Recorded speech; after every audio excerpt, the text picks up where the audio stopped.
Marc Totti, bonjour. Bonjour Vincent et bonjour à tous. Alors vous êtes président du cabinet de recherche économique ACDFI. L'or a fait rêver ces dernières années. Il faut dire qu'en 2003, il cotait moins de 400 $ l'once et qu'en 2011, il a atteint un sommet au-delà des 1900 $. Mais depuis, les cours de l'or corrigent. On est sous les 1300 $ l'once à présent.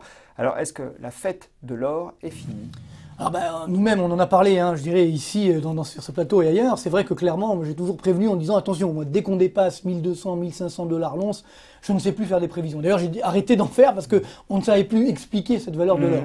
Disons que sur l'or, il y a deux grands dangers. C'est-à-dire que si effectivement on a une hyperinflation mondiale, si on a un krach boursier mondial ou un krach obligataire, alors là, l'or redevient intéressant. Mais à partir du moment où on a une croissance mondiale qui est autour des 3,5, comme c'est le cas aujourd'hui, alors là, l'or devient cher, au-delà des 1200 $, surtout que clairement on n'a pas de risque inflationniste. L'inflation aujourd'hui elle est faible un peu partout dans le monde, et même parfois de la déflation. Donc on ne peut pas dire que l'or est une valeur refuge contre l'inflation puisqu'il n'y en a pas.